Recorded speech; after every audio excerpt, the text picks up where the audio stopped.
तो पिछले लेक्चर में हम लोग ग्राउंडिंग एंड टचिंग प्रॉब्लम किए थे, ठीक। Grounding and touching concept, right. इसमें क्या था, क्या कंसेप्ट का था, क्या था, ग्राउंडिंग करने पे क्या होता था, ग्राउंडिंग करने पे क्या होता था, ग्राउंडिंग करने पे क्या होता है और टचिंग करने पे क्या होता है, यानी दो कंडक्टर को टच करते हैं तो क्या होता है। तो इसमें हम लोग देखते थे upon touching potential same, right.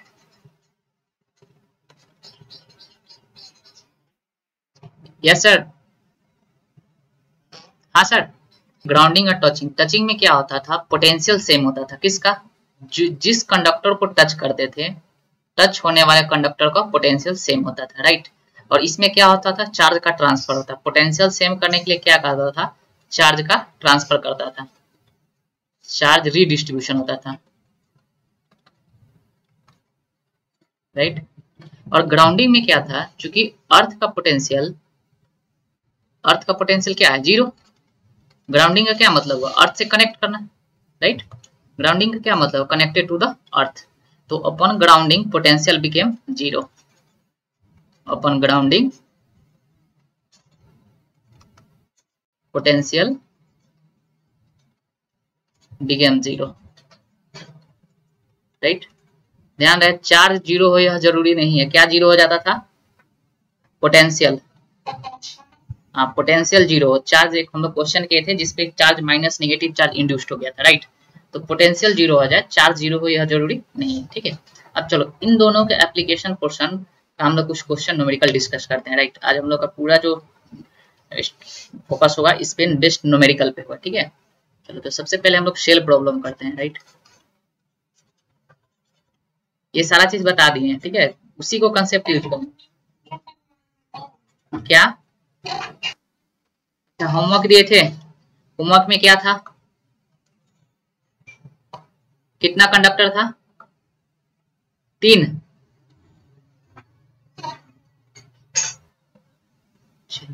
तीन कंडक्टर था,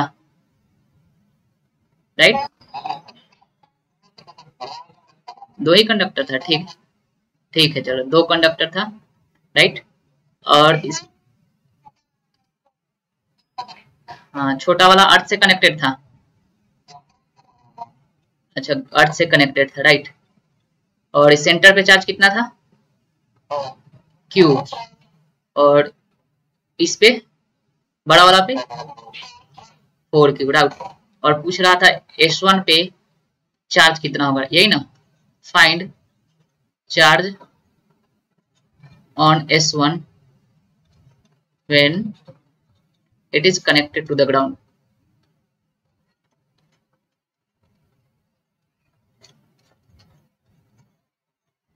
ग्राउंड, जब इसको ग्राउंड से कनेक्ट करेंगे तो S1 पे चार्ज कितना है, इसका रेडियस शायद R और 2R था, यही राइट, R और 2R। चलो देखो हम लोग ये बात बोल सकते हैं ना कि जैसे ही ग्राउंड से टच किए, ठीक है, ग्राउंड से टच करने से क्या हो गया, VS1 जीरो हो गया, राइट।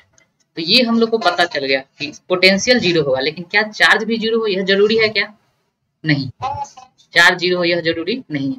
तो लेट से इस पे मान लो Q चार्ज आ गया, ठीक है, इस पे सपोज कर लो जैसे ही कनेक्ट किए तो इस पे Q चार्ज आ गया, राइट।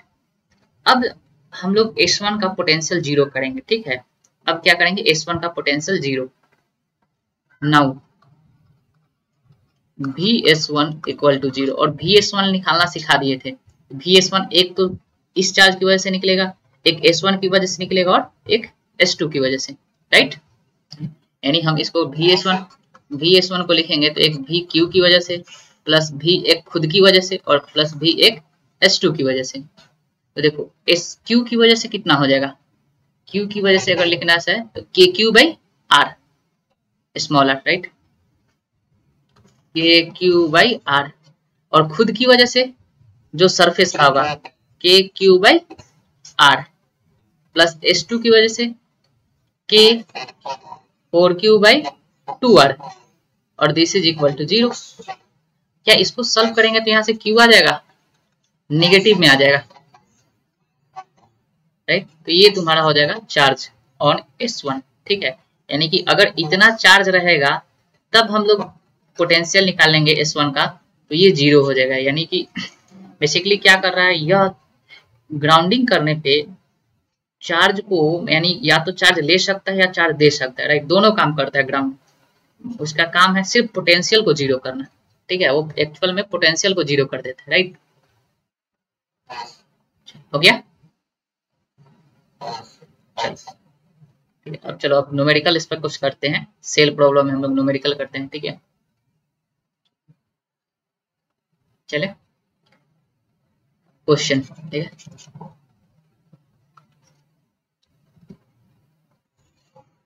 देखो फटाफट बनाते चलना है, ठीक है, क्योंकि ये सेकेंड लास्ट टॉपिक है, ठीक है। ये दो सेल है, इस बार हम सेल दे रहे हैं, ध्यान से। Let's say this is R1 और दिस इज R2, राइट। इस पे Q1 चार्ज है, इस पे Q2 चार्ज है। ये सेल S1, ये सेल S2। फटाफट लिखो पोटेंशियल S1 का क्या होगा, भी S2 का क्या होगा। S1 का पोटेंशियल कितना लिखेंगे, S2 का पोटेंशियल कितना होगा।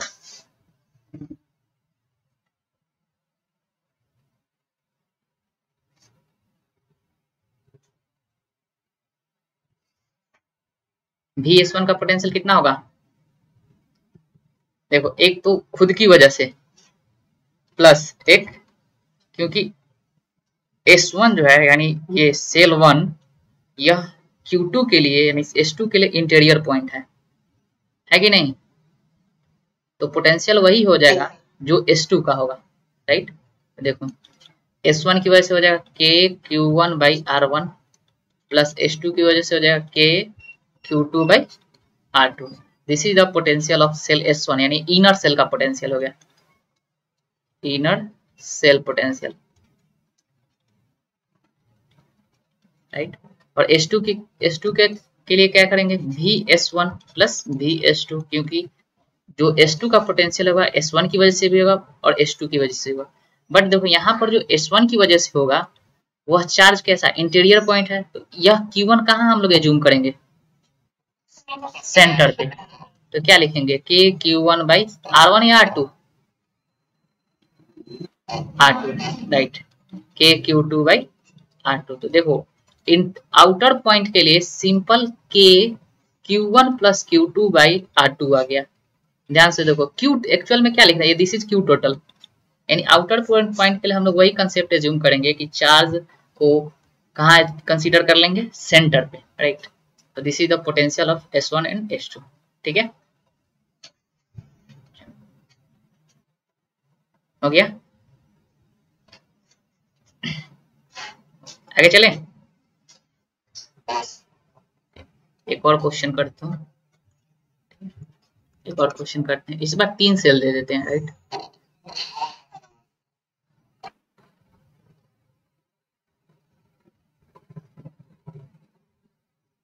इस बार 3 सेल दे देते हैं, राइट।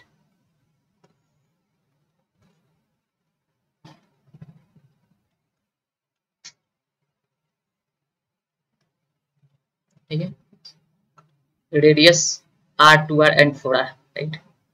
इसका रेडियस R, इसका रेडियस 2R और outer radius 4R, right. This is S1, this is S2 and this is S3, right. इस पे लेट्स से सेंटर पे 2Q चार्ज है, S1 पे -Q चार्ज है, राइट। S2 पे नहीं पता है, S3 पे Q चार्ज है, ठीक है। अब S2 को ग्राउंड कर देते हैं, राइट, S2 को ग्राउंड कर देते हैं, ठीक है। S2 को क्या किए, ग्राउंड कर दिए। Find charge on S2 when it is grounding, when it is grounded। जब ग्राउंड करेंगे तो S2 पे कितना चार्ज आएगा,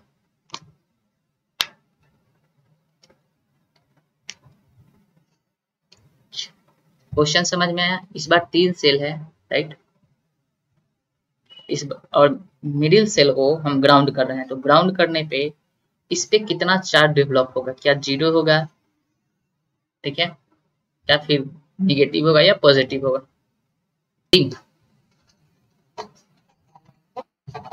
हाँ right, upon grounding potential of S2 became zero. तो देखो पहले पोटेंशियल जीरो हुआ होगा कि या पहले कुछ चार्ज डेवलप हुआ होगा, तो लेट से इस पे Q चार्ज डेवलप हो गया राइट, और चार्ज इस तरह से डेवलप हुआ such that potential of S2 equal to zero. किसकी वजह से हुआ? ग्राउंडिंग की वजह से। ठीक है, अब लिखना शुरू करो S2। कैसे लिखेंगे? एक तो सेंटर वाला चार्ज की वजह से भी सी सेंटर वाला चार्ज यानी V2Q की वजह से, प्लस एक VS1 की वजह से, एक VS2 की वजह से और एक VS3 की वजह से राइट। क्योंकि देखो ये जो पॉइंट है सेल के अंदर है और सेल के अंदर पॉइंट का पोटेंशियल वही होता है जो सरफेस वाला होता है। ठीक है, यानी सबके वजह से कैलकुलेट कर लो राइट।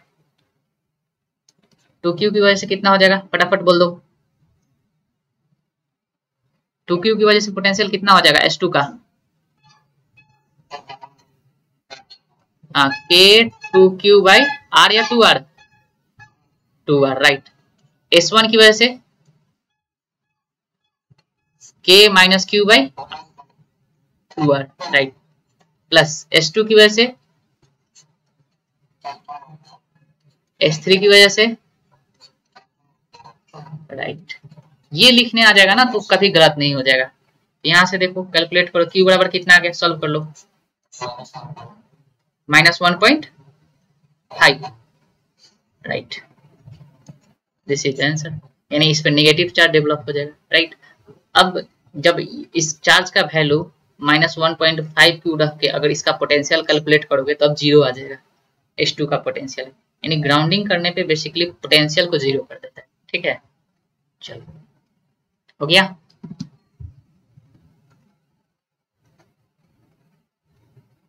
आगे चलें।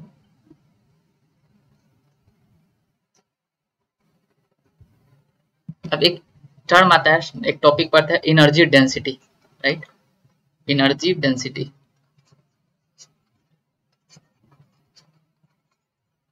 राइट, इसका डिटेल प्रूफ हम लोग डिटेल प्रूफ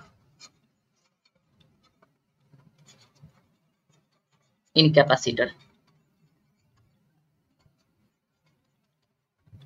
हम लोग डिटेल प्रूफ कैपेसिटर में पढ़ेंगे। ठीक है, जब कैपेसिटर टॉपिक पढ़ रहे होंगे तो फिर हम वहां पर एनर्जी डेंसिटी को बताएंगे। ठीक है, अब देखो ये एनर्जी डेंसिटी क्या है, किसका डेंसिटी बता रहा है? डेंसिटी मतलब क्या होता है? पर यूनिट वॉल्यूम। डेंसिटी का मैम क्या मतलब हुआ? पर यूनिट वॉल्यूम राइट। डेंसिटी का ही मतलब हुआ ना कि पर यूनिट वॉल्यूम है किसका? एनर्जी का राइट। ये एनर्जी डेंसिटी किसका पर यूनिट वॉल्यूम बताता है? तो एनर्जी का। ठीक है, एनर्जी का पर यूनिट वॉल्यूम राइट। तो देखो इसको U से डिनोट करते हैं, तो U बराबर हो जाएगा एनर्जी पर यूनिट वॉल्यूम। ठीक है, अब ये होता कितना है देखो, ये E को इलेक्ट्रिक फील्ड नहीं समझना है, E is the energy, E क्या है? एनर्जी। ठीक, और यहाँ पे इलेक्ट्रोस्टैटिक में एनर्जी जो होता है store in the form of electric field. Energy store होता है, energy stored in electric field right. ये हम लोग पढ़ चुके हैं कि जहाँ इलेक्ट्रिक फील्ड कहने का मतलब क्या हुआ कि वहाँ वो एनर्जी। ठीक है, तो किस फॉर्म में स्टोर होता है? इलेक्ट्रिक फील्ड के फॉर्म में। ठीक है, तो जो एनर्जी डेंसिटी होता है वो होता है 1/2 एप्सिलॉन नॉट E स्क्वायर। ठीक है, इसका हम लोग प्रूफ पढ़ेंगे, अभी भी प्रूफ बताएंगे बट अभी standard proof according to conductor पढ़ेंगे। ठीक है, बट इंपॉर्टेंट ये वाला प्रूफ कैपेसिटर वाला। ठीक है, दिस इज इंपॉर्टेंट, बट यहाँ पे हम लोग इलेक्ट्रोस्टैटिक के बेसिस पे हम लोग इसका प्रूफ करेंगे। ठीक right, energy per unit volume, या इसको ऐसे भी लिखा कहीं कहीं बुक में लिखा गया DE/dV equal to 1/2 epsilon naught E square. ठीक है, यह बताता है कि यूनिट वॉल्यूम में कितना एनर्जी स्टोर है। ठीक है, और यह किस फॉर्म में स्टोर होगा? इलेक्ट्रिक फील्ड के फॉर्म में राइट।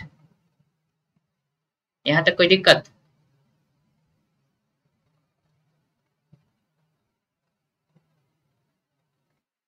ठीक है, अब देखो मान लो कोई भी कंडक्टर लो, suppose any conductor, any conductor, right, कोई भी कंडक्टर लेते हैं और इस पे चार्ज दे के छोड़ देते हैं, ठीक है, मान लो क्यू चार्ज दे के छोड़ दिए, तो ये क्या होगा, क्या धीरे धीरे एक्सपेंड करेगा?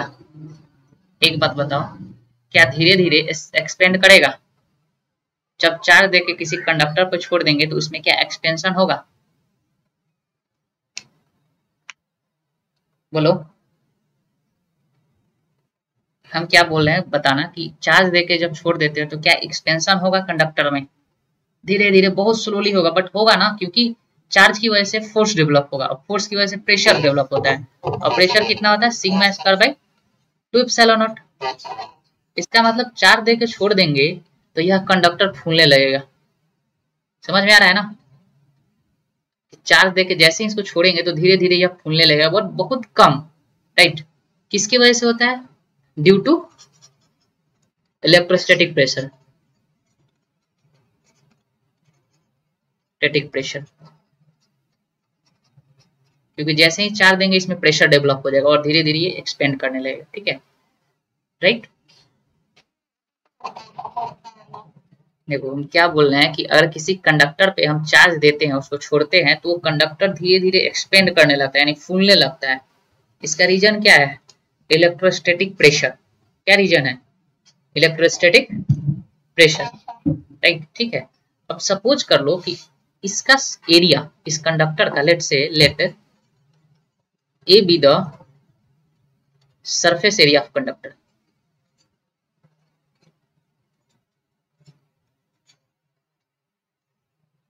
राइट। इस पे फोर्स कितना डेवलप होगा? देखो ये प्रेशर चारों तरफ लगेगा तो फोर्स कितना होगा? प्रेशर इंटू एरिया, यानी sigma square by 2 epsilon not into A, right. यानी इतना फोर्स डेवलप होगा कि नहीं? चारों तरफ डेवलप होगा। इमेजिन करना है, देखो फुटबॉल में चारों तरफ एकदम फोर्स, प्रेशर डेवलप होने लगा और प्रेशर की वजह से सरफेस पे फोर्स लगने लगा, तो क्या थोड़ा सा एक्सपेंशन होगा? मान लो कि अब ये एक्सपेंड होकर कुछ ऐसा आ गया, dx एक्सपेंड कर गया, सपोज कर लो, देखो, राइट। अब थोड़ा सा एक्सपेंड कर गया अपने ओरिजिनल पोजीशन से, ठीक है। मान लो ये जो एक्सपेंशन हुआ, लेट से dx का एक्सपेंशन हुआ, ठीक। इसका मतलब dx का एक्सपेंशन हुआ तो यहाँ पर क्या कोई वर्क किया होगा, तभी तो एक्सपेंशन हुआ। तो यहाँ पे वर्क करने वाला कौन है? फोर्स किसके वजह से लग रहा है? इलेक्ट्रोस्टैटिक की वजह से, यानी कि वर्क भी इलेक्ट्रोस्टैटिक कर रहा है। समझ में आ रहा है ना कि यहाँ पर वर्क कौन कर रहा है? इलेक्ट्रोस्टैटिक। तो वर्क डन कितना हो जाएगा? सो वर्क डन कितना हो जाएगा? अगर डी डब्ल्यू की बात करें तो क्या लिखेंगे? एफ इंटू डी एक्स, क्योंकि फोर्स इतना लग रहा है, ये फोर्स लग रहा है, और इसी की फोर्स की वजह से मान लो थोड़ा सा डिस्प्लेसमेंट एज्यूम किए, थोड़ा सा डिस्प्लेसमेंट हुआ, तो वर्क कितना हो जाएगा? F into D X, right. तो एफ कितना हो जाएगा? Sigma square by 2 epsilon nought A into D X. अब ये बताओ, A into D X, this is what? This is the volume. कितना वॉल्यूम एक्सपेंड किया? कितना वॉल्यूम एक्सपेंड किया, है ना? तो दिस इज द वॉल्यूम, यानी इसको डीवी लिख दें, this is nothing but DV. तो यहां से देखो डी डब्ल्यू बाई डीवी क्या आ गया? Sigma square by 2 epsilon not.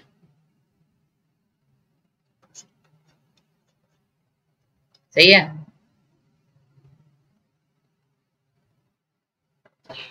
Right. अब देखो, अब चलो यहाँ पे अब हम लोग सिग्मा का वैल्यू रखते हैं in term of electric field. ये आ गया D W by D V. अब देखो हम यहाँ पे जो भी इलेक्ट्रिक फील्ड की बात करेंगे, अब बताओ ये प्रेशर जो फैला होगा तो फोर्स अंदर से लगा होगा या बाहर से लगा होगा? राइट, अंदर से, यानी अगर हम बात करें तो यहाँ पे देखो इस dx के बीच की सोचो, तो जस्ट आउटसाइड यहाँ पर कुछ इलेक्ट्रिक फील्ड होगा कि नहीं? जस्ट आउटसाइड की बात करते हैं dx के अंदर, यानी जस्ट आउटसाइड इलेक्ट्रिक फील्ड कितना होता है कंडक्टर की? Just outside the, just outside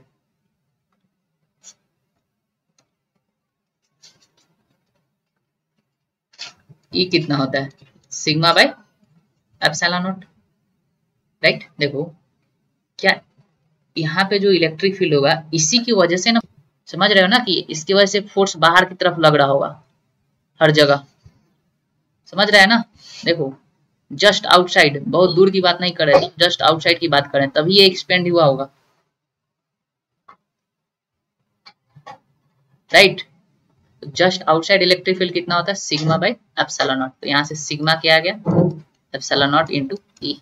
अब इसको इसमें पुट कर दो, तो यहाँ से देखो क्या आ गया, D W by D V equal to epsilon naught square E square by 2 epsilon not, right. ये से cancel, this implied D W by D V equal to क्या आ गया, 1/2 एप्सिलॉन नॉट ई स्क्वायर। और यह जो इलेक्ट्रिक फील्ड होता है आउटसाइड वाला होता है, राइट। यह जो इलेक्ट्रिक फील्ड होता है कौन सा होता है, आउटसाइड वाला, outside. This is the energy per unit volume. और ये किस में स्टोर हुआ था, इलेक्ट्रिक फील्ड में। कहां से कहां तक स्टोर होगा, ये जो वॉल्यूम आया, देखो ये जो वॉल्यूम आया इसमें एनर्जी स्टोर होगा। ये जो वॉल्यूम जितना एक्सपेंड किया, ठीक है, इलेक्ट्रोस्टैटिक प्रेशर की वजह से, तो इसमें कितना एनर्जी स्टोर हुआ वो आया 1/2 एप्सिलॉन नॉट, राइट। ये वाले वॉल्यूम में, ठीक है। अब देखो इसका एप्लीकेशन क्या है, इसका एप्लीकेशन अगर हम लोग को कहीं इलेक्ट्रिक फील्ड दिया है और किसी वॉल्यूम में कंटेनर, मान लो कि कंटेनर का वॉल्यूम पता है, तो हम पता जानेंगे कैसे कि इस कंटेनर में कितना एनर्जी स्टोर होगा। तो सिंपल फॉर्मूला लगा देंगे 1/2 epsilon naught equal to E by volume. तो वॉल्यूम से मल्टीप्लाई कर दो, एनर्जी आ जाएगा कि कितना एनर्जी स्टोर होगा, राइट।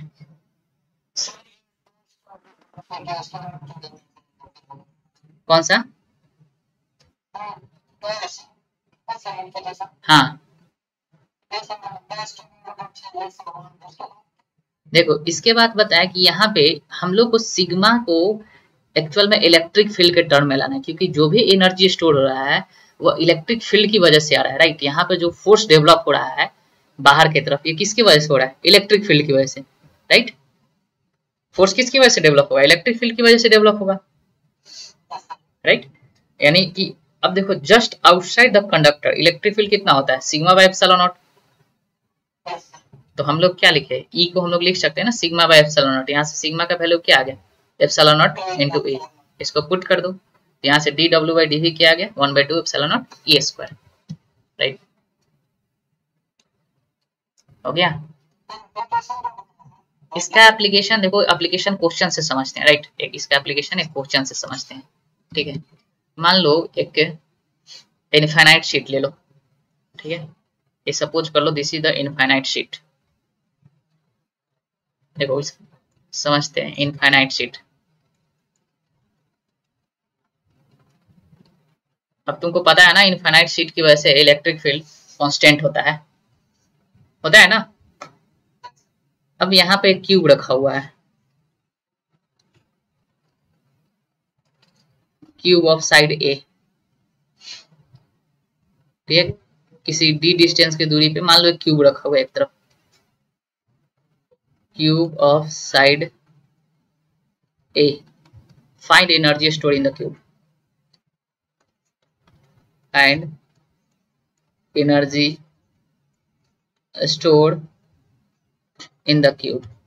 क्यूब में कितना एनर्जी स्टोर होगा और वह एनर्जी किस फॉर्म में स्टोर होगा, इलेक्ट्रिक फील्ड के फॉर्म में, राइट। तो कितना एनर्जी स्टोर होगा, सिंपल वन लाइन का आंसर है। देखो इनफाइनाइट शीट की वजह से, ड्यू टू इनफाइनाइट शीट, अरे लिखवाए तो थे जब डिस्क पढ़ा रहे थे, इलेक्ट्रिक फील्ड होता है sigma by 2 epsilon not, right. वैसे भी इलेक्ट्रिक फील्ड से हम लोग को मतलब नहीं है, ठीक है। देखो ई आ गया तो एनर्जी पर यूनिट वॉल्यूम कितना हो जाएगा, E by V, this is equal to 1/2 epsilon not E square. Confuse नहीं करना, यहाँ पे दिस इज एनर्जी और ये वॉल्यूम जिसमें हम लोग को निकालना है, यानी वॉल्यूम ऑफ क्यूब। तो इसका मतलब ई कितना आ गया, 1/2 एप्सिलॉन नॉट ई का कितना वैल्यू हो जाएगा, सिग्मा बाई 2 एप्सिलॉन नॉट का होल स्क्वायर इंटू ए क्यू, इतना जूल एनर्जी स्टोर हो जाएगा। आया समझ में? सिंपल इसका यूज हम लोग क्या करते हैं, स्टोर एनर्जी निकालते हैं। ठीक है, अब देखो इसका एक और अच्छा एप्लीकेशन हम बताते हैं, ठीक है, जो कि हम लोग पढ़ चुके हैं। हॉलो स्फीयर की वजह से राइट कितना एनर्जी स्टोर होता है, बताओ कितना पोटेंशियल एनर्जी, यह बताओ, यह जो एनर्जी स्टोर होगा, क्या यह बोल सकते हैं ना this is the potential energy of the cube?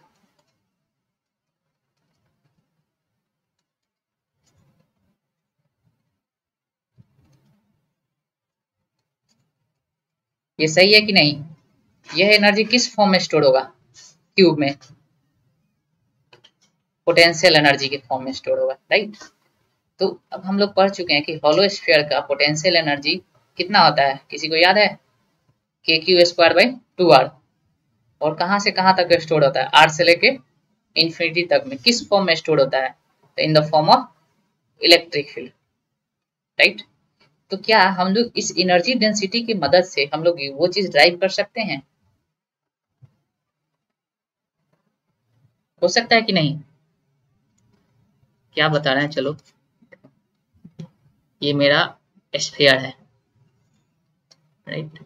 ये तीनों हो सकता है, hollow conducting, hollow non conducting, solid conducting, ये तीनों हो सकता है, राइट। लेट से इस पे क्यू चार्ज है और आर रेडियस है। Find energy of sphere. हम तुमसे एनर्जी पूछ रहे हैं, इसका मतलब कौन सा एनर्जी पूछ रहे हैं? कौन सा एनर्जी पूछा जा रहा है? पोटेंशियल एनर्जी, क्योंकि हम लोग यहाँ पे इलेक्ट्रोस्टैटिक में सिर्फ और सिर्फ पोटेंशियल एनर्जी ही चर्चा किए हैं, देखो शुरू से अंत तक, राइट। यहाँ पे पोटेंशियल एनर्जी के बारे में पूछा जा रहा है, ठीक है। यूजिंग एनर्जी डेंसिटी,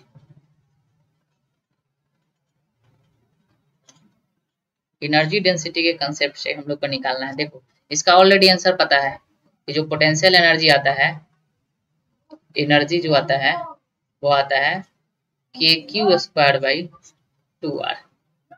और ये कहां से कहां तक फैला होता है? हाँ, from r to infinite in form of electric field.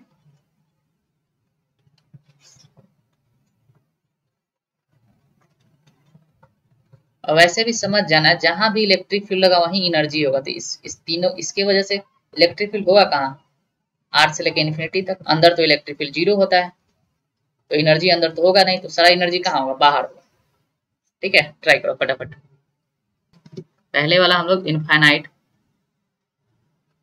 Infinite sheet लिए थे और इसकी वजह से इलेक्ट्रिक फील्ड कांस्टेंट था, sigma by 2 epsilon not, this is constant. तो यहाँ पर हम लोग नहीं इंटीग्रेशन और डिफरेंशिएशन नहीं किए, बट यहाँ पे जो इलेक्ट्रिक फील्ड होगा, देखो अगर हम लोग डिस्टेंस बदलेंगे तो इलेक्ट्रिक फील्ड वेरी करेगा। इसका मतलब इलेक्ट्रिक फील्ड क्या होगा? वेरिएबल होगा, राइट। तो हम क्या करेंगे, आर पे जाके एक डीआर का स्ट्रिप ले लेंगे, हॉलो स्फीयर, डीआर थिकनेस का,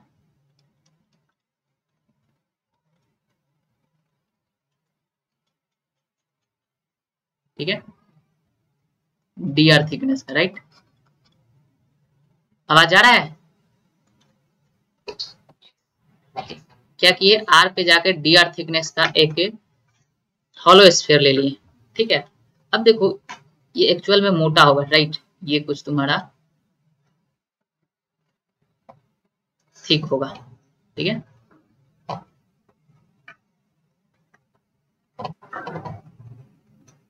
राइट, अब इसमें इस जो स्फीयर लिए, एलिमेंट स्फीयर, इसका कुछ वॉल्यूम होगा डी भी, और ये हुआ कितना? 4 pi R square D R. क्या वॉल्यूम सही लिखे हैं?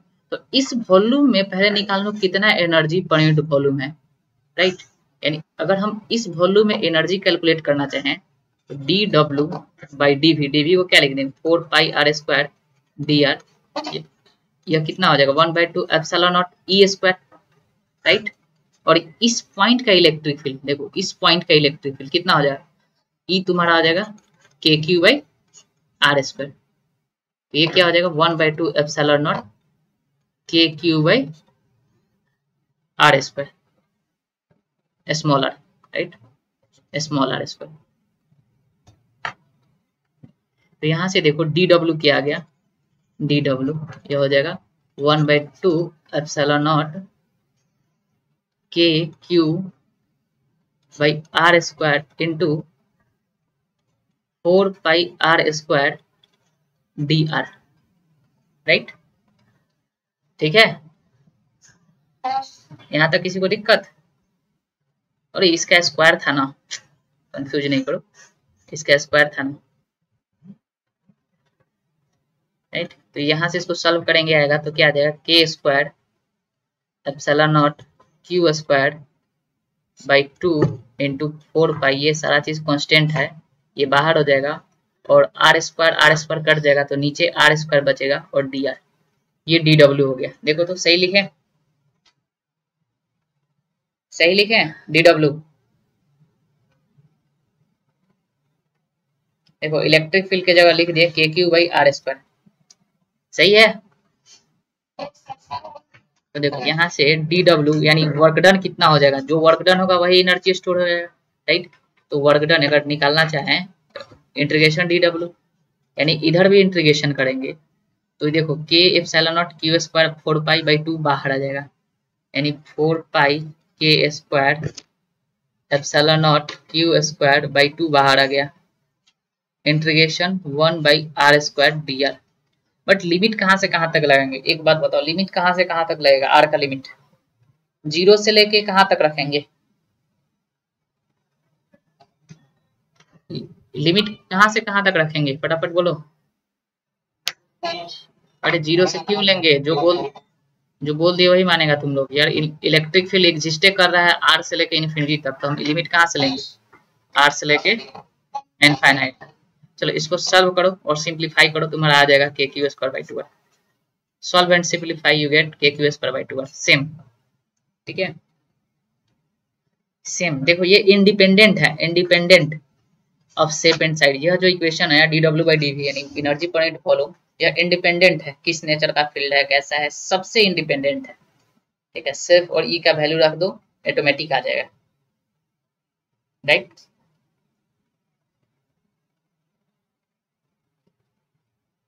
हो गया, क्वेश्चन करते हैं, ठीक है। देखो ये सारा चीज कंसेप्ट है, इसलिए हम सारा कोई वैल्यू लेके 1 कूलम 2 कूलम लेके बता नहीं रहे, हम डायरेक्ट जनरलाइज्ड फॉर्मेट बता रहे हैं, ठीक है। एकदम इसको दिमाग में फिट कर लेना है, राइट। ये मान लो ये एक हॉलो स्फीयर है, राइट, इस पे क्यू चार्ज है और इसके सेंटर पे क्यू चार्ज रखा हुआ, रेडियस आर है, ठीक है, r with the radius. Find potential energy of the system. अब देखो अब ये एक सिस्टम हो गया, find potential energy of the system, right, ठीक। अब इस तरह का, अभी तक हम लोग पोटेंशियल एनर्जी अलग अलग पढ़े थे, अब चार्ज के अंदर चार्ज यानी स्फीयर के अंदर एक चार्ज है, तो क्या एक सिस्टम बना, चार्ज का सिस्टम बना ना, एक चार्ज सेंटर पे रखा हुआ है, एक चार्ज स्फीयर पे है, राइट। तो इस सिस्टम को बनाने में क्या एनर्जी लगा होगा, और उसी एनर्जी को तो पोटेंशियल एनर्जी बोलते हैं, ठीक है।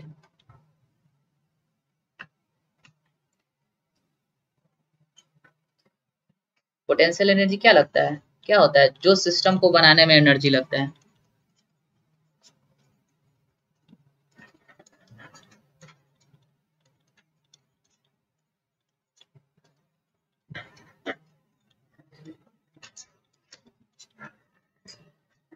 ठीक है, उसको क्या बोलते हैं, पोटेंशियल एनर्जी। अब देखो इमेजिन करो कि ये सिस्टम बना कैसे होगा, सबसे पहले क्यू सेंटर वाला चार्ज लाए होंगे, राइट, आवाज आ रहा है, सबसे पहले क्यू को लाए होंगे, तो क्यू को जब लाए होंगे तो कोई वर्क डन नहीं करना पड़ा होगा,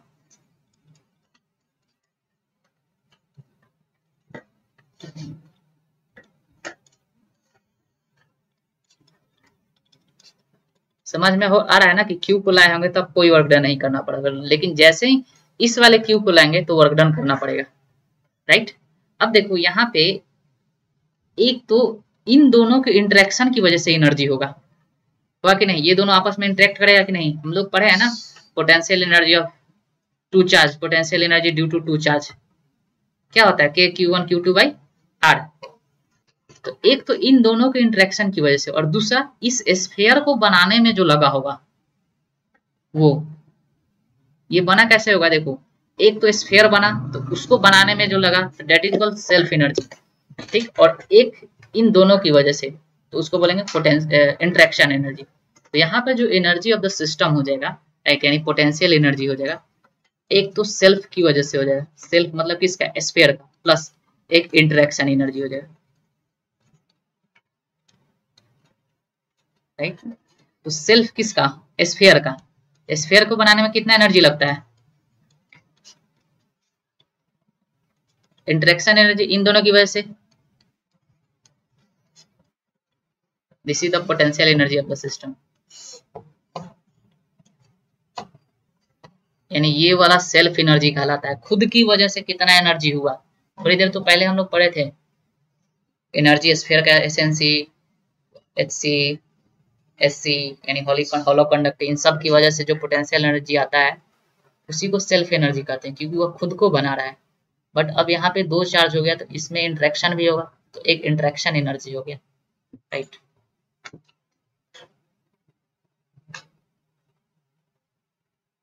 हो गया?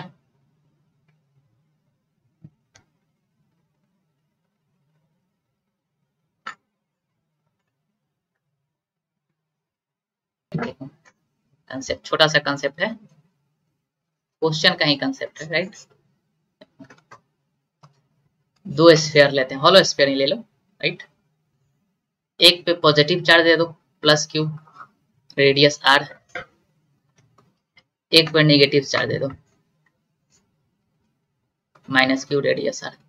अगर दोनों का हम लिखना चाहें पोटेंशियल एनर्जी, इसका पोटेंशियल एनर्जी कितना हो जाएगा? K Q square by 2r, और इसका पोटेंशियल एनर्जी कितना हो जाएगा? के माइनस क्यू का होल स्क्वायर बाई 2r। फिर क्या आ गया? के Q square by 2r, right. यानी बेसिकली देखो, जो स्फीयर बना, अगर मैग्नीट्यूड सेम रहेगा, चार्ज का मैग्नीट्यूड सेम रहेगा, तो क्या उसको बनाने में जो एनर्जी लगेगा उतना ही एनर्जी लगेगा? समझ आ रहा है कि अगर चार्ज का मैग्नीट्यूड सेम रहा सेम स्फीयर पे, ठीक है, मैग्नीट्यूड की बात करते हैं, तो दोनों स्फीयर को बनाने में सेम अमाउंट ऑफ चार्ज लगता है।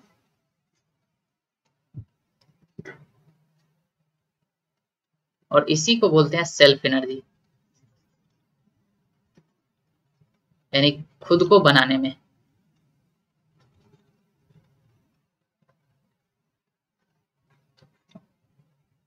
कोई दिक्कत? देखो, ये दो सेल है S1 एंड S2, एक का रेडियस A, एक का रेडियस B, सेंटर पे Q चार्ज रखा है, S1 पे माइनस Q है, S2 पे Q चार्ज है। Find energy of the system, find energy of the system. इस सिस्टम का एनर्जी क्या होगा? एक्चुअल में एनर्जी का मतलब पोटेंशियल एनर्जी, ठीक है। क्या होगा? थोड़ा सा ट्राई करो, ठीक है, करो कि जब हम लोग ऐसा वाला क्वेश्चन कर रहे थे कि स्क्वायर के कॉर्नर पे Q1, Q2, Q3, Q4 अलग अलग रख दिए, तो पहले एक को लाते थे तो कोई वर्क डन नहीं करना पड़ता, फिर इसको लाए तो इसकी वजह से, फिर Q3 को लाए तो 1 और 2 दोनों की वजह से, Q4 को लाए तो 1, 2, 3 तीनों की वजह से, राइट। ऐसे ही कैलकुलेट करते थे ना पोटेंशियल एनर्जी। तो वही फंडामेंटल चीज यहाँ, हाँ, वही फंडामेंटल कंसेप्ट हम यहाँ पे भी लगाएंगे, राइट। तो सबसे पहले चलो S1 को बनाते हैं तो कितना एनर्जी लगा होगा? देखो, एक बार पहले Q को लाए, कैसे बना होगा? पहले Q को लाए होंगे, फिर माइनस Q को लाए होंगे, फिर प्लस Q को लाए होंगे, राइट। ऐसे हुआ होगा ना। तो देखो, Q को लाने में क्या कोई वर्क डन करना पड़ा होगा? नो।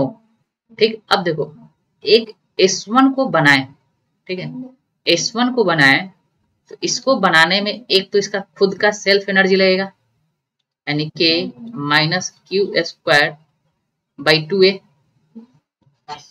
राइट, प्लस एक Q और माइनस Q की वजह से इंटरेक्शन, हम सिर्फ S1 की, हाँ, इंटरेक्शन की एनर्जी के q minus q by a, देखो ये S1 बन गया, क्या S1 बन गया,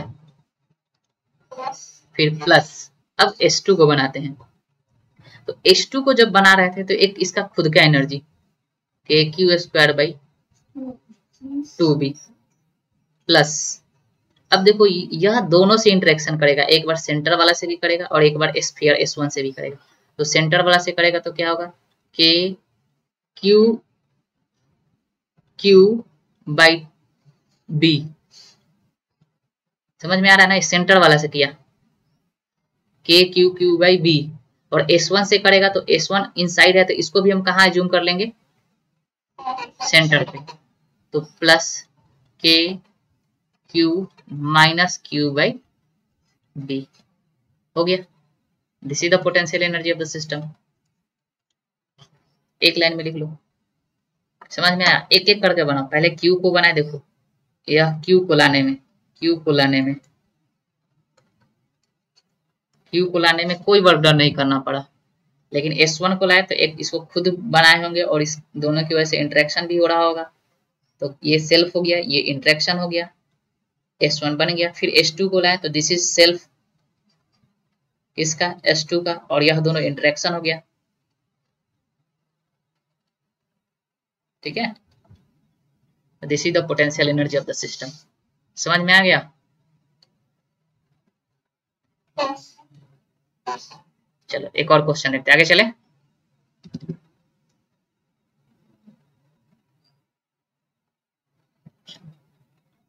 एक और क्वेश्चन करते हैं, इस बार थिक सेल लेते हैं, राइट, इस बार थिक सेल लेते हैं।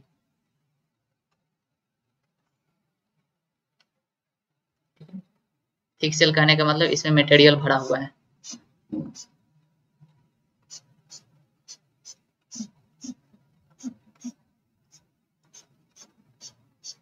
राइट, इसका रेडियस a,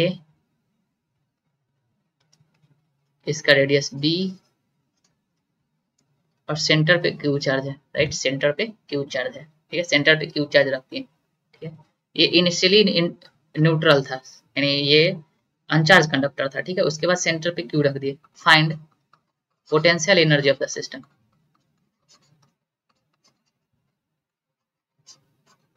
सिस्टम का पोटेंशियल एनर्जी क्या होगा, ट्राई करो। Same as previous question, same as, जो समझ गया समझो वो। ठीक है, सबसे पहले क्या बोलेंगे, इसमें क्या करते थे, याद करो। थिक सेल में पहले चार्ज का डिस्ट्रीब्यूशन करते थे। राइट, चार्ज डिस्ट्रीब्यूशन,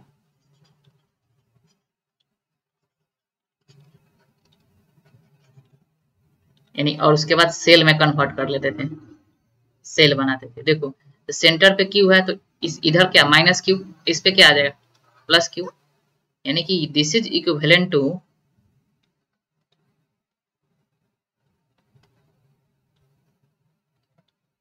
ये Q minus Q plus Q.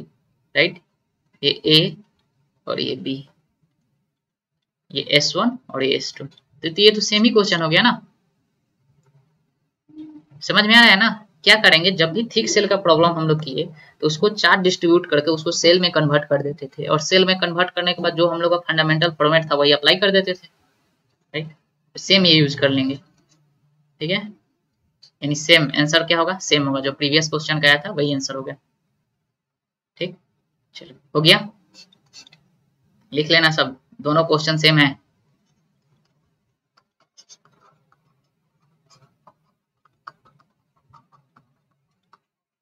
सिर्फ समझना है।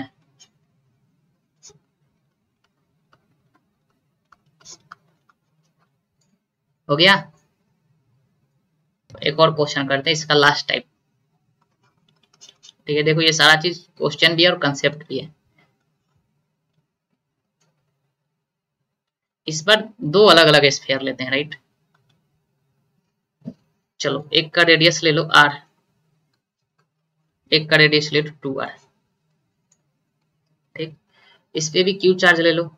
राइट, क्यू चार्ज, मान लो ये होलो कंडक्टिंग है और ये सॉलिड नॉन कंडक्टिंग है, सपोज कर लो सॉलिड नॉन कंडक्टिंग एसएनसी, ठीक है, और इस पे भी क्यू चार्ज है, ठीक है, कैपिटल क्यू स्मॉल क्यू, और दोनों के सेंटर के बीच का डिस्टेंस डी है, D is the distance between the centre. अब ये देखो इन दोनों सिस्टम को जब बनाएंगे, यानी इस पूरे को एक सिस्टम कंसीडर करें, इस पूरे को एक सिस्टम कंसीडर करें, तो इस सिस्टम को बनाने में कितना पोटेंशियल एनर्जी यानी कितना एनर्जी लगा होगा वही निकालना है, find potential energy of the system.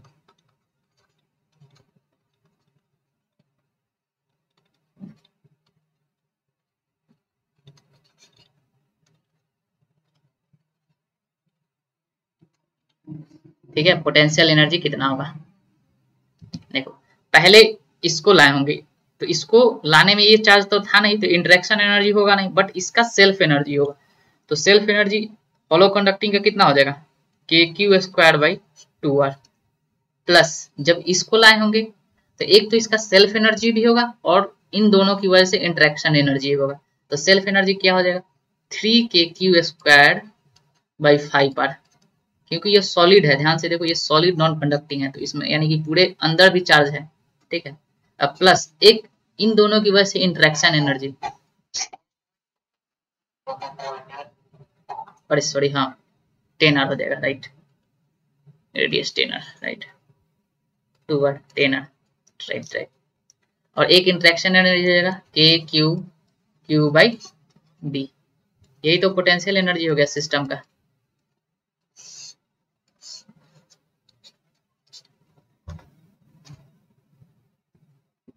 ठीक है, अब चलो थोड़ा सा एक लास्ट टॉपिक पढ़ते हैं प्लेट के बारे में।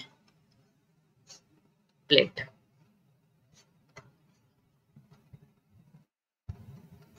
तो जो प्लेट लेंगे हम इनफाइनाइट लेंगे,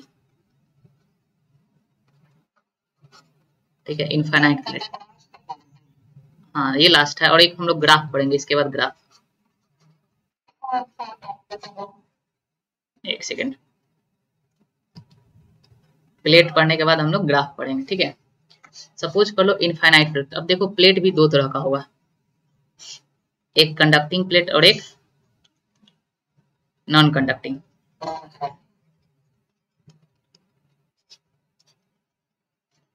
और एक नॉन कंडक्टिंग प्लेट।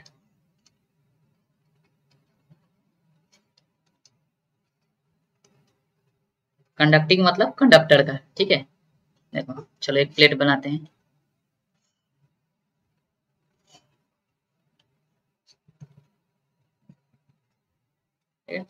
इसको फाइनाइट नहीं समझना, इनफाइनाइट ही समझना, हम लोग सारा डिस्कशन इनफाइनाइट पे बेस्ड पढ़ेंगे, ठीक है। अब देखो कंडक्टिंग प्लेट पे अगर हम चार्ज देते हैं, ये वाला कंडक्टिंग प्लेट पे, तो इस पे चार्ज रहेगा कहाँ, अरे पहले प्लेट है, कुछ मोटा प्लेट होगा ना,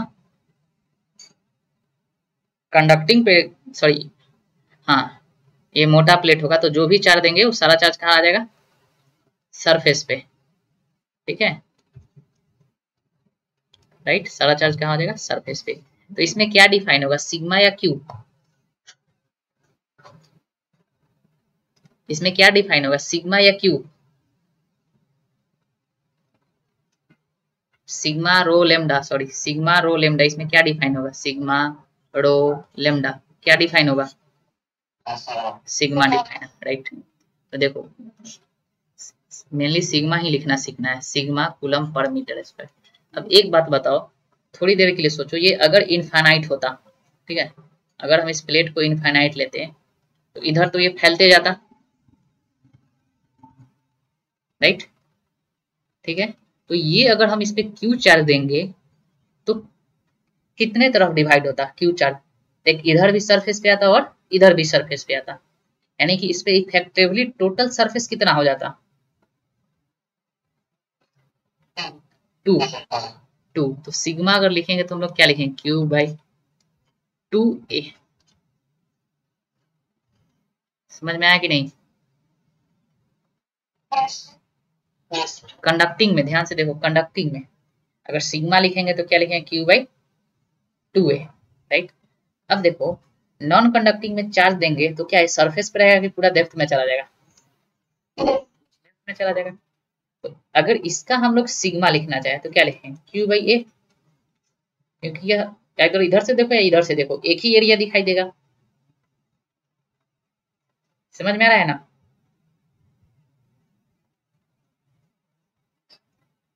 ये चीज समझ में आया कि नहीं? इस नॉन कंडक्टिंग में देखो इमेजिन करना, इधर तो इनफाइनाइट है, राइट, इधर भी इनफाइनाइट है, ठीक है। तो जो भी चार्ज देंगे पूरा इस डेप्थ में मतलब कि मटेरियल में आ जाएगा, क्योंकि वो तो नॉन कंडक्टिंग है, जहां रखेंगे वहां रह जाएगा। तो आइदर तुम इधर से देखो या इधर से देखो, तुमको एक ही लेयर चार्ज दिखाई देगा, बट इसमें दो लेयर चार्ज दिखाएगा तुम्हारा, एक इधर और एक इधर। तो इसमें इफेक्टिवली टोटल एरिया 2a हो जाएगा, और इसमें कितना रहेगा, a। तो इसमें सिग्मा क्या हो जाएगा, q बाई a। ठीक, अब देखो इलेक्ट्रिक फील्ड के बारे में सोचते हैं, ठीक है। चलो अगर हम लोग इस एक पॉइंट यहाँ पे इलेक्ट्रिक फील्ड लें, ठीक है, नॉन कंडक्टिंग प्लेट, तो यहाँ पे इलेक्ट्रिक फील्ड कितना होगा,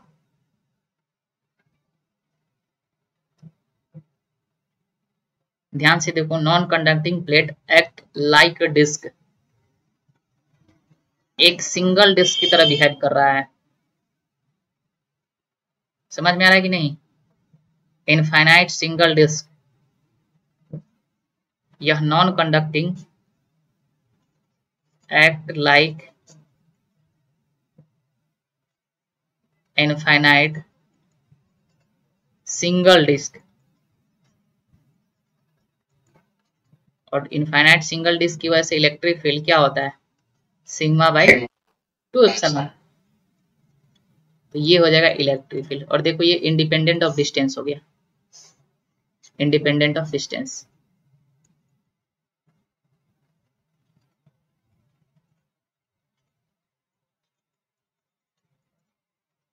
डिस्टेंस फ्रॉम, हाँ बोलो। डिस्क देखो, क्योंकि हम लोग डिस्क में क्या पढ़े थे, डिस्क में पूरा चार्ज ऐसे ऐसे था, पूरा डेप्थ में था, राइट, पूरा सरफेस पे फैला हुआ था। तो इसमें इफेक्टिवली कितना, एक ही सरफेस दिख रहा है ना, चाहे इधर से देखो चाहे इधर से देखो। तो इसको बोल सकते हैं ना कि इनफाइनाइट डिस्क है, और इनफाइनाइट डिस्क की वजह से हम लोग क्या बताते हैं, सिग्मा बाई 2 एप्सिलॉन नॉट। और वही इनफाइनाइट डिस्क को ही तो हम लोग सीट बोले थे, इनफाइनाइट सीट बोले थे, ठीक है। इलेक्ट्रिक फील्ड कितना आ जाएगा, सिग्मा बाई 2 एप्सिलॉन, ठीक। अब चलो इसमें देखो, इसमें कंडक्टिंग प्लेट में तो देखो, अगर मान लो हम इस पॉइंट पे इलेक्ट्रिक फील्ड निकालते हैं, ठीक है, सपोज कर लो एक साइड निकालते हैं, ठीक है। तो देखो एक तो ये इधर वाला सरफेस की वजह से सिग्मा बाई एप्सिलॉन नॉट हो जाएगा, sorry sigma by 2 epsilon not, और एक इधर वाला सरफेस की वजह से भी सिग्मा बाई 2 एप्सिलॉन नॉट हो जाएगा, क्योंकि यहाँ पे दो दो डिस्क जैसा लग रहा है कि दो डिस्क है कि नहीं? ये चीज समझ में आया? तो इसकी वजह से इलेक्ट्रिक फील्ड कितना हो जाएगा, sigma by epsilon not outside the plate. ये सब हम लोग क्या निकाले हैं, this is outside the plate, outside, ठीक है। ये इलेक्ट्रिक फील्ड हो गया। अब अगर पॉइंट कंडक्टर के अंदर ले, कंडक्टिंग प्लेट के अंदर कोई पॉइंट ले, तो इसके अंदर इलेक्ट्रिक फील्ड कितना होगा, 0, क्योंकि अंदर में तो कोई मटेरियल होता नहीं है, राइट। ये चीज समझ में आ गया, चार्ज का डिस्ट्रीब्यूशन, प्लेट का इलेक्ट्रिक फील्ड, प्लेट की वजह से यानी कंडक्टिंग की वजह से कितना होता है, नॉन कंडक्टिंग की वजह से होता है। Charge density, this is sigma, क्या है, charge density.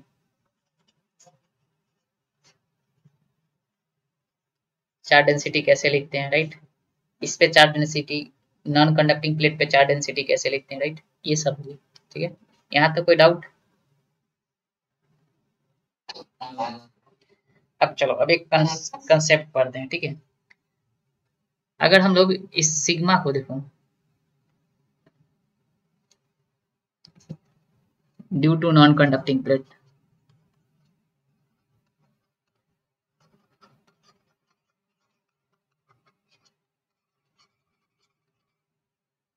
Non conducting plate की वजह से इलेक्ट्रिक फील्ड कितना आया था, sigma by 2 epsilon naught. In term of charge लिखना चाहे तो सिग्मा को क्या लिखते हैं, क्यू बाई ए, दोनों याद होना चाहिए, ठीक है। Similarly due to conducting plate,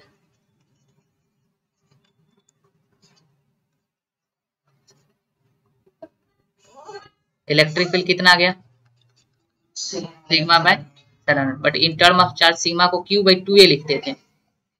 देखो फिर सेम आ गया, समझ में आ रहा है ना, यानी चार्ज के टर्म में सेम हो जाएगा क्योंकि इफेक्टिवली दोनों पे क्यू चार्ज दिए थे, राइट, बट डेंसिटी के टर्म में अलग अलग हो जाएगा क्योंकि एक चार्ज था, राइट। समझ में आ गया क्यों अलग है, हो गया। अब देखो, अब चलो, अब मान लो हम एक conducting plate, single conducting plate लेते हैं, ठीक है, सिंगल, राइट, सिंगल प्लेट। तो अगर हम लोग क्यू चार्ज दें इस पे तो क्या बोलेंगे कि यह क्यू चार्ज दोनों तरफ बराबर बराबर डिस्ट्रीब्यूट होगा, बराबर होगा ना,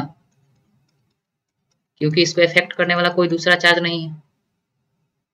यहाँ पे इक्वल डिस्ट्रीब्यूशन होगा, यानी इधर इस वाले सरफेस पे क्यू जो होगा क्यू बाई 2 होगा, मान लो ये सरफेस 1 हुआ, और इधर Q2, इधर भी क्यू बाई 2 होगा, यानी इक्वल डिस्ट्रीब्यूशन होगा। यहाँ तक किसी को डाउट कि इक्वल डिस्ट्रीब्यूशन क्यों हो रहा है, क्योंकि इस यहाँ पे कोई दूसरा चार्ज नहीं है, ठीक है, यानी सिंगल के केस में इक्वल डिस्ट्रीब्यूशन,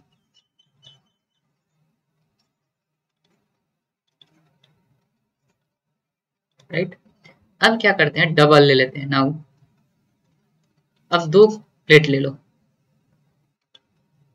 ठीक है,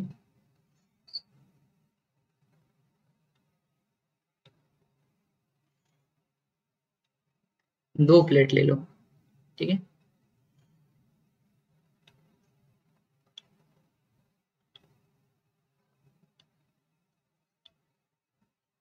अब इस पे मान लो Q1 चार्ज दे दिए और इस पे Q2 चार्ज दे दिए, तो अब ये बताओ Q1 इस प्लेट पे कितने तरफ डिस्ट्रीब्यूट होगा, इधर भी होगा, इधर भी होगा, इधर भी होगा, इधर भी होगा Q2।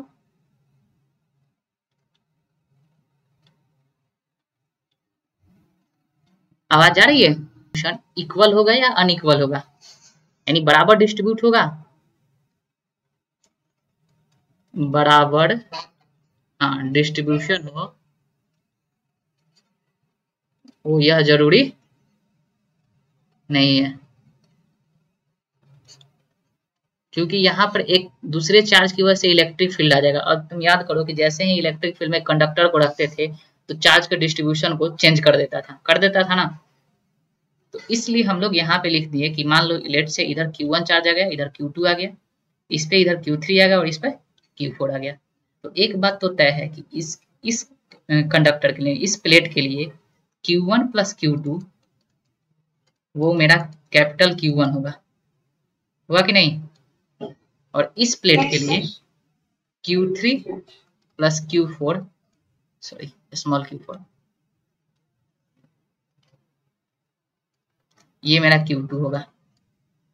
चलो इसको इक्वेशन 1 मानते हैं। ये चीज समझ में आया, Q1 और Q2 मिलके Q बनेगा और Q3 और Q4 मिलके Q2 बनेगा, राइट। यहां तक किसी को डाउट, ठीक। अब चलो 2 पॉइंट लेते हैं, ठीक, एक पॉइंट Q1 प्लेट के अंदर, लेट से A पॉइंट, और एक पॉइंट इसके अंदर B पॉइंट। अब बताओ EA कितना होगा, व्हाट अबाउट EA, 0, EB कितना होगा, 0। अब देखो, अब ये पॉइंट देखो, ए पे इलेक्ट्रिक फील्ड निकालते हैं तो देखो किसके किसके वजह से होगा, Q1 की वजह से भी होगा, Q2 की वजह से भी होगा, Q3 की वजह से भी होगा, Q4 की वजह से भी होगा। समझ में आ रहा है ना।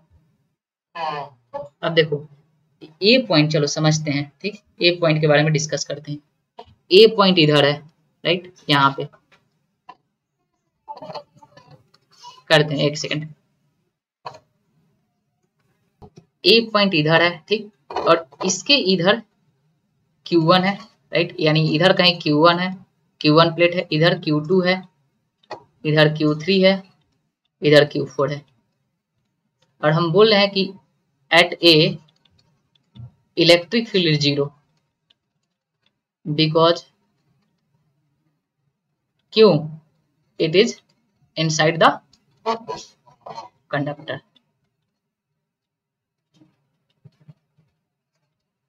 अब देखो, और चूंकि यहाँ पर कंडक्टर कैसा है, प्लेट है, इनफाइनाइट प्लेट है, तो सबकी वजह से इलेक्ट्रिक फील्ड, मान लो पर्टिकुलर की वजह से इलेक्ट्रिक फील्ड निकाले।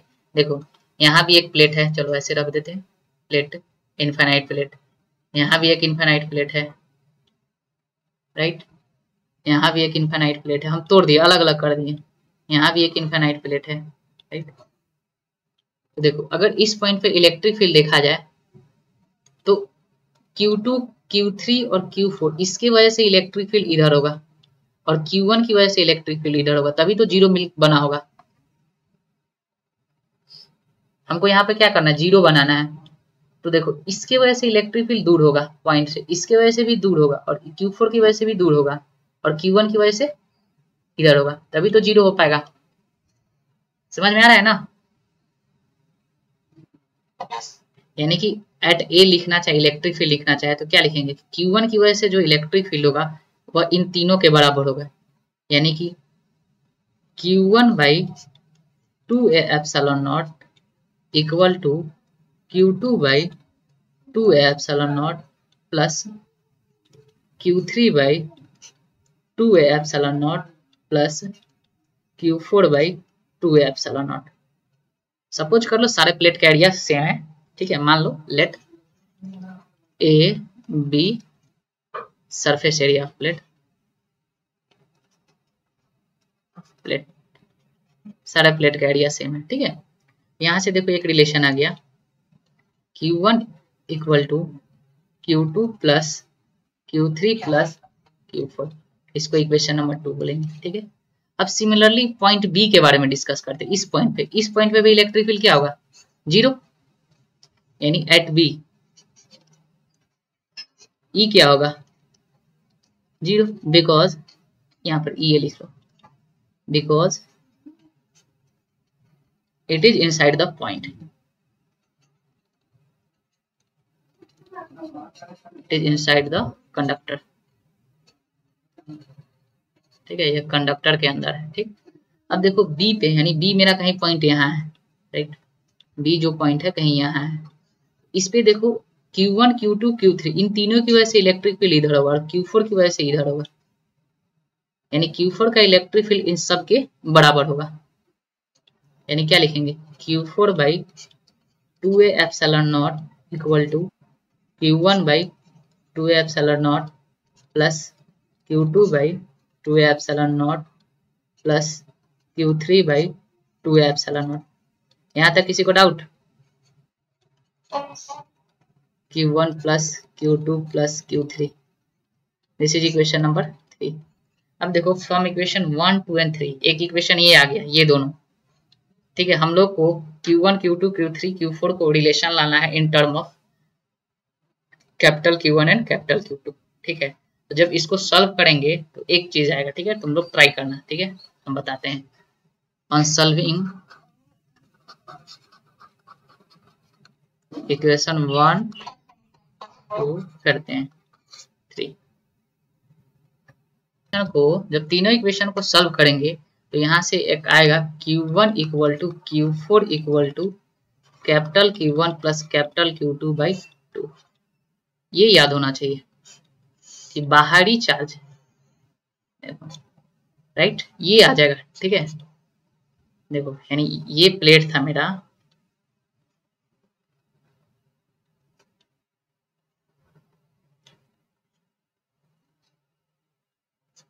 इस पे Q1 था, इस पे Q2 था, राइट, इधर Q1, Q2, Q3, Q4।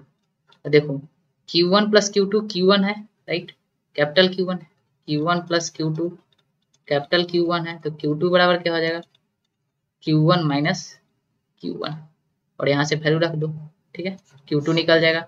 Similarly Q3 भी निकल जाएगा, Q2 माइनस Q2, राइट। तो इसमें कंसेप्ट याद रखना, जो बाहरी चार्ज है, देखो बाहर, यानी जो बाहर चार्ज आएगा टोटल चार्ज का आधा, ठीक है, कंसेप्ट यही है इसमें, चाहे प्लेट कितना भी हो, बाहरी charge is equal to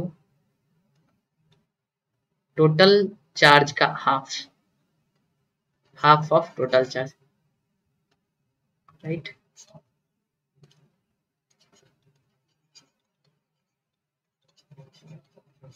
total charge, चाहे प्लेट कितना भी हो, बस ये कंसेप्ट याद रखना है, ठीक है। ध्यान रहे, ये प्रूफ आता है एग्जाम में, इसीलिए हम करवाए, हम नहीं तुम डायरेक्ट लिख भी सकते थे।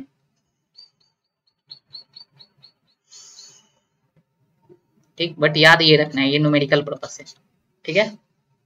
बाहरी चार्ज क्या होगा, half of total charge, right. एक क्वेश्चन करते हैं, इसको समझते हैं, ठीक है। हो गया,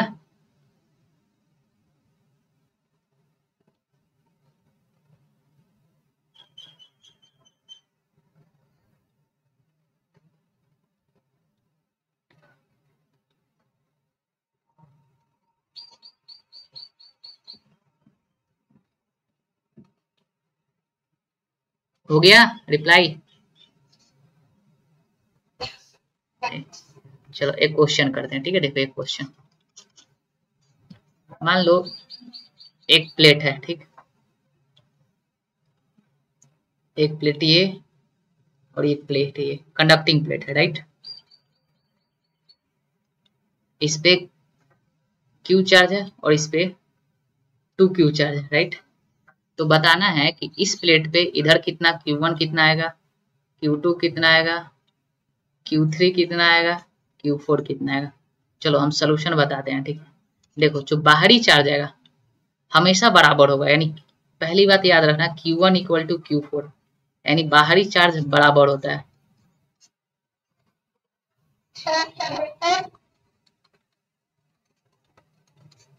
राइट, ठीक है।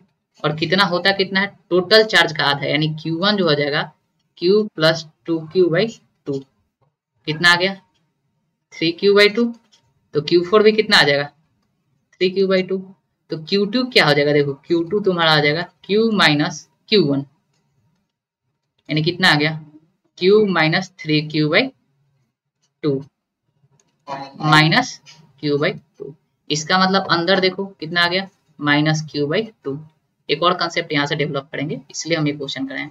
सिमिलरली Q3 भी निकालो, Q3 2q माइनस 3q/2, तो ये आ जाएगा Q/2, तो ये आ गया तुम्हारा Q/2।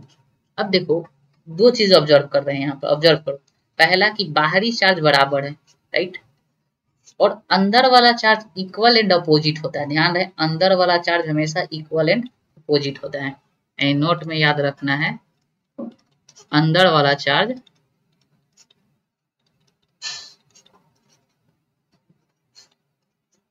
इक्वल एंड अपोजिट होता है, राइट, ठीक है। अब देखो इन दोनों को मिला के देखो 3q/2 और माइनस Q/2 क्यू ही आ जाएगा, यानी चार्ज कंजर्वेशन रूल को भी फॉलो करता है। इस प्लेट पे अगर 1 की बात करते हैं, प्लेट 1 पे टोटल चार्ज अभी भी Q है, इस पे अभी भी तुम्हारा 2q है, ठीक है। चलो एक और क्वेश्चन कर लो फटाफट, लास्ट क्वेश्चन, इस बार 3 प्लेट दे देते हैं, राइट।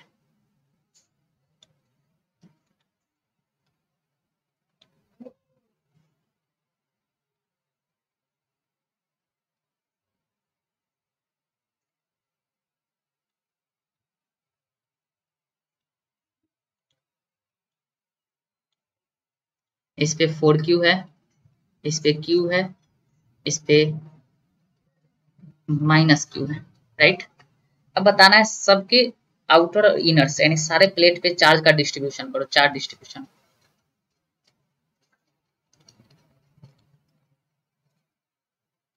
चलो हम लिख देते हैं यहाँ पे, मान लो ये Q1, ये Q2, ये Q3, ये Q4, ये Q5, ये Q6। चलो क्वेश्चन समझ में आया, ये सारे Q1, Q2, Q3, Q4, Q5, Q6 का वैल्यू निकालना है। तो इसमें कौन इक्वल होगा, फटाफट बोलो। हाँ, Q1 इक्वल टू Q6 होगा, और ये होगा 4q plus Q minus Q/2, total charge का आधा, कितना आ गया 2q, यानी ये 2q हो गया, ये भी 2q हो गया। अब देखो ये 2q है, तो 4q बनाने के लिए इधर कितना आना चाहिए 2q, राइट। इस पे पॉजिटिव 2q अंदर में है, तो इस पे कितना आ जाएगा, ठीक। अब माइनस 2q हमको q बनाना है, तो कितना इधर आना चाहिए तो इस पे हम लोग को यहाँ 2 क्यू है तो यहाँ पर कितना आ जाएगा -3। देखो तो चार्ज कंजर्वेशन रूल फॉलो कर रहा है सारे जगह। देखो 3Q -3Q और 2Q -Q आ गया, +3Q और -2Q Q आ गया, 2Q और 2Q +4 आ गया, राइट। और अंदर वाला चार्ज जो है इक्वलेंट अपोजिट है, दिख रहा है ना, +3Q -3Q +2Q -2Q। समझ में आ गया? हाँ, अब यहीं से कंसेप्ट शुरू होता है, concept of capacitor. Concept of capacitor जो कि हम लोग करंट इलेक्ट्रिसिटी पढ़ने के बाद स्टार्ट करेंगे, क्योंकि उसमें करंट का भी रिलेशन आ जाता है, ठीक है। तो तुम लोग का इलेक्ट्रोस्टैटिक का एक चीज बच गया, डेट इज ग्राफ। तो कल का होमवर्क है NCERT, right. NCERT exercise 1 complete, exercise 2 नहीं हाथ लगाना, एक्सरसाइज 1 कंप्लीट और रिवाइज।